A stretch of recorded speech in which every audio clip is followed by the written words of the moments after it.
আল্লাহ পাকের সাথে আমাদের দূরত্ব কেন? আল্লাহর পরিচয় আমাদের জানা নাই, আমরা আল্লাহকে চিনি না। একটা হিন্দুর ঘরে একটা ছেলে জন্মগ্রহণ করছে, সে জন্মের পর থেকে দেখে আসতেছে কি কালী পূজা, দুর্গা পূজা, সে ওটার প্রতি বিশ্বাস, কিন্তু ওটার কোনো হাকিকত তার অন্তরে না। তো আপনি আর আমি মুসলমানের ঘরে জন্মগ্রহণ করছি, জন্মের পর থেকে দেখতেছি কি আজানের আওয়াজ, নামাজ, মা নামাজ পড়ে, বাবা নামাজ পড়ে, দেখে দেখে ছোট বাচ্চারাও করে। এই যে আমাদের দেখা দেখি ইমান, ইমানের হাকিকত দিলে বসে, ইমানের হাকিকত দিলে বসে। আজ হাকিকত নিস্তে কাসরা আগাহি, আজ হাকিকত নিস্ত কাসরা আগাহি, জমলা মিমি রামদে ভাদাসতে তেহি। আল্লাহর পরিচয় পাওয়া তো অনেক পরের কথা, কারণ দেখা যায় না, শোনা যায় না। আল্লাহকে চিনব কি করে? মান আরাফা নাফসাহু ফাকাদ আরাফা রাব্বা। যারা আল্লাহর পরিচয় পেয়েছেন তাদের কথা, হাদিস নয়। কোনো ব্যক্তি যদি নিজকে চিনতে পারে, কোনো ব্যক্তি যদি নিজের পরিচয় পাওয়া যায়, মান আরাফা নাফসাহু ফাকাদ আরাফা রাব্বাহু, তাহলে সে আল্লাহর পরিচয় পেয়ে যায়। তাহলে আল্লাহকে চিনতে হলে সর্বপ্রথম নিজকে চিনতে হবে, সর্বপ্রথম আত্মপরিচয়। কিভাবে চিনবেন? স্বাভাবিকভাবে বাংলা ভাষায় দুইটা শব্দ, একটা শব্দ হলো আমি, একটা শব্দ আর একটা হলো আমার। দুইটা কি এক শব্দ? দুইটার অর্থ কি এক? আমি আর আমার। এই জামাটা আমার, টুপিটা আমার, আমার বাড়ি, আমার ঘর, আমার ছেলে, আমার মেয়ে। তো যেটা আমার সেটা ভিন্ন জিনিস, আমি ভিন্ন, ওটা ঠিক তো? এবার আসেন আমার 3.5 হাত বডির ভিতরে, এই দুটা আমার হাত, এই দুটা কি আমি না তো? এই দুটা আমি না, কিন্তু আমার হাত ধরার যন্ত্র, আমি ব্যবহার করি। এই দুটা আমার পাও, চলার যন্ত্র, আমি এই দুটা ব্যবহার করে কি করে চলাফেরা করি, আমি না। কিন্তু এই দুটা পাও কি আমি? হাত ছাড়া মানুষ দেখছেন না, পাও ছাড়া মানুষ দেখছেন না। এইভাবে আমার শরীরে প্রত্যেকটা অঙ্গ প্রত্যঙ্গ,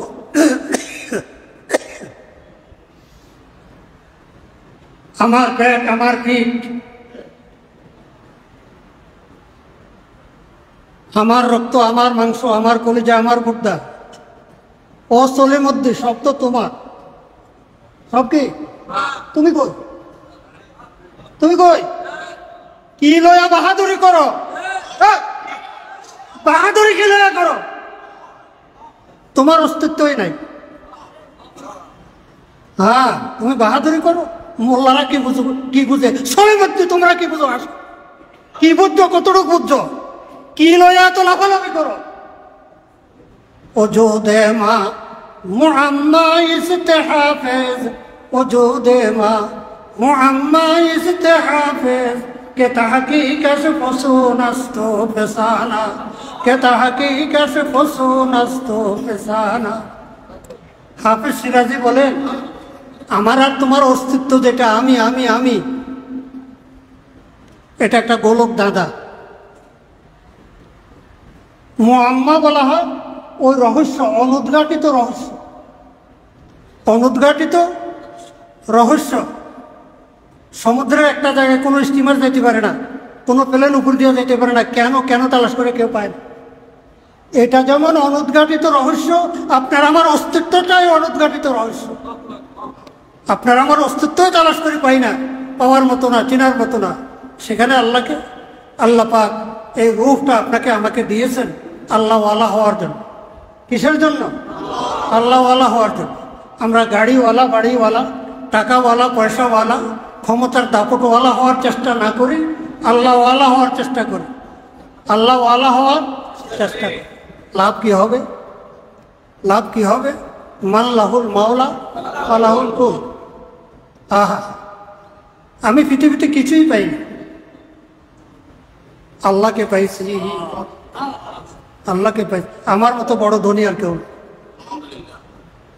আর একজন দুনিয়াতে সব কিছু পেয়েছে, এমপি হয়েছে, মন্ত্রী হয়েছে, মিনিস্টার হয়েছে, হাজার হাজার কোটি টাকার মালিক হয়েছে, আল্লাহকে পায় নাই। ওর মতো হতভাগা, কপাল পরা, সর্বহারা আর কেউ নাই।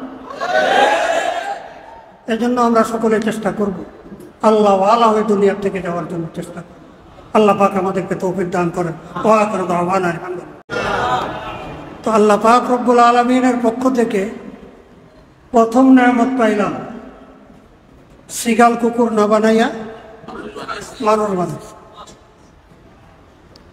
মানুষ বানাইয়াও আল্লাহ পাক ইচ্ছা করলে ইহুদি, খ্রিস্টান, হিন্দু, বৌদ্ধ, নাস্তিকের ঘরে পাঠাইয়া সারাটা জীবন কুফরি শিরকের অন্ধকারে ডুবাইয়া রাখতে পারত। দয়া করে, মেহরবানি করে মুসলমান আব্বা আম্মার ঘরে পাঠাইয়া, দ্বীনি পরিবেশে পাঠাইয়া, অবুঝ থাকা অবস্থায় তাওহীদের কালেমা জবানে তুলিয়া দিছেন, লা ইলাহা ইল্লাল্লাহ মুহাম্মাদুর রাসূলুল্লাহ। একজন মুমিন মুসলমানের জন্য সবচাইতে বড় নেয়ামত ঈমানের সাথে হায়াত, ঈমানের সাথে জীবন, হায়াত। একজন মুমিন মুসলমানের এক সেকেন্ড হায়াতের দাম কত? 85 সাল ঈমানি মুহাক্কিক শুদ বকা কানি কে একদম বা খুদা বোদান বেআজ তখতে সুলাইমানি। আল্লামা খাকানি রহমতুল্লাহ আলাইহি বলেন, 30 বছর কোরআন হাদিস তাফসীর ঘাটিয়া যা পাইলাম তার সারাংশ হলো কে একদম এক নিঃশ্বাস পরিমাণ বা খুদা বোদান আল্লাহ পাকের স্মরণে থাকা, আল্লাহর জিকিরে মশগুল থাকা সমগ্র পৃথিবীর রাজত্বর চাইতে উত্তম। কে একদম বা খুদা বোদান বেআজ তখতে সুলাইমানি। হযরত সুলাইমান আলাইহিস সালামকে আল্লাহ পাক সমগ্র পৃথিবীর রাজত্ব দিয়েছেন। তো এক সেকেন্ড আল্লাহর স্মরণে মগ্ন থাকা, আল্লাহর জিকিরে ব্যস্ত থাকা সমগ্র পৃথিবীর রাজত্বর চাইতে উত্তম। আল্লাহ পাক আমাদেরকে আমাদের জীবনের প্রতিটি মুহূর্ত, প্রতিটি সেকেন্ড কাজে লাগাবার তৌফিক দান করুন। আমার ভাইয়েরা, সময় তো সংক্ষিপ্ত, এর ভিতরে সূক্ষ্ম বিষয় নিয়ে কথা বলাও মুশকিল। আমরা সকলে রোগে আক্রান্ত, দৈহিক রোগ নয়, দেহর রোগ নয়। দেহর রোগের চিকিৎসা তো জায়গায় জায়গায় সবখানেই আছে। বর্তমান মেডিকেল সায়েন্স, আধুনিক চিকিৎসা বিজ্ঞান কত উন্নত লাভ করছে। আমাদের আধ্যাত্মিক চিকিৎসা, মানুষ দেহ এবং আত্মা দুইটা জিনিসের সমন্বয়ে আমি একজন মানুষ, আমার বডি আর আমার আত্মা। দেহ যেমন রোগে আক্রান্ত হয়, আমাদের আত্মা যেটা, এটাও রোগে আক্রান্ত। বড় 10টা রোগ চিহ্নিত করছেন আত্মার চিকিৎসক যারা, আধ্যাত্মিক চিকিৎসক যারা, বড় 10টা রোগ। এর মধ্যে একটা রোগ হলো উম্মুল আমরাজ।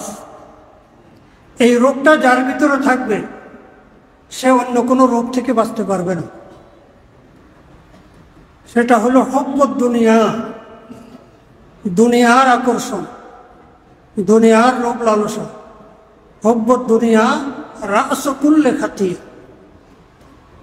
মানুষ অন্যায় অপরাধ করে, গুনার কাজ করে, প্রত্যেকটার পিছনে কারণ হলো তার ভিতরে দুনিয়ার লোভ আছে, দুনিয়ার আকর্ষণ তার ভিতরে আছে। একটা লোক দুর্নীতি করতেছে, ঘুষ খাইতেছে, অন্যদের হক নষ্ট করতেছে। সবগুলোর পিছনে মূল কারণ হলো কি? হব্ব দুনিয়া, দুনিয়া আকর্ষণ, দুনিয়া। এর চিকিৎসা কি? ঔষধ কি? একটা পাইপের ভিতরে ময়লা পানি ঢুকছে, পাইপ ফাটা, ড্রেনের ময়লা পানি এর ভিতরে ঢুকছে। এখন অজু করবেন, টেপ থেকে পানি নেবেন, গোসল করবেন, দুর্গন্ধময় পানি। এর সমাধান কি? ও যেখানে পাইপটা ছিদ্র, ওখান থেকে পাইপটাকে কাইটা জোড়া দিতে হবে। এরপরে ট্যাঙ্কির উপরে পরিষ্কার পানি চাবিটা ছেড়ে দিতে হবে। দিলে একদিক থেকে পরিষ্কার পানি ঢুকবে, অপর দিক থেকে ময়লা পানিগুলো বাইর হয়ে যাবে। ঠিক আমাদের আত্মার যে রোগ, দুনিয়ার প্রতি আকর্ষণ, দুনিয়ার লোভ লালসা, এটার চিকিৎসা কি? এটার চিকিৎসা হলো আগে সিদ্ধান্ত নিতে হবে আমি কি চাই, আমার এই ক্ষুদ্র জীবনে আমি কি পাইতে চাই। আমার এই ক্ষুদ্র জীবনে আমার মতো বহু লোক রাজ সিংহাসনের মালিক ছিলেন, হাজার হাজার কোটি টাকার মালিক ছিলেন, বিরাট বড় বড় অট্টালিকার মালিক ছিলেন। আজকে তাদের সব উপার্জন রয়ে গেছে, তারা কবরে চলে গেছে। তো আমিও যদি আমার এই জীবনকে অর্থ উপার্জনের পিছনে জায়েজ না জায়েজ হারামভাবে চেষ্টা করি, তো আমিও এরকম 10 তলা 20 তলা বিল্ডিংয়ের মালিক হব, 100 কোটি টাকার মালিক হব, 1000 কোটি টাকার মালিক হব। সব কিছু ছেড়ে খালি হাতে কবরে চলে যাব, সবগুলার হিসাব আমাকে দেওয়া লাগবে। তো এই জন্য তাআম্মুল দরাই নায়ে দিল কুনি, তাআম্মুল দরাই নায়ে দিল কুনি, সফাই বাতাদরি যে হাসিল কুনি। আগে অন্তরে চিন্তা করতে হবে। আল্লাহ পাক আমাকে বিবেক দিয়েছেন, জ্ঞান দিয়েছেন, বুদ্ধি বিবেক দিয়েছেন। ক্ষণস্থায়ী জীবন, অল্প কয়েকটি বৎসরের জন্য আমি আবার আঘাতকে বরবাদ করে দেব, আল্লাহ পাকের সাথে সম্পর্ক নষ্ট করব, এটা কিছুতেই যুক্তিসঙ্গত হতে পারে না। তাআম্মুল দরাই নায়ে দিল কুনি, সফাই বাতাদরি যে হাসিল কুনি। তো আমার ভাইয়েরা, এই চিন্তা ফিকিরটা নফস শয়তান আপনাকে করতে দিবে না। এটার জন্য প্রয়োজন হবে সৎসঙ্গে স্বর্গবাস, অসৎসঙ্গে সর্বনাশ।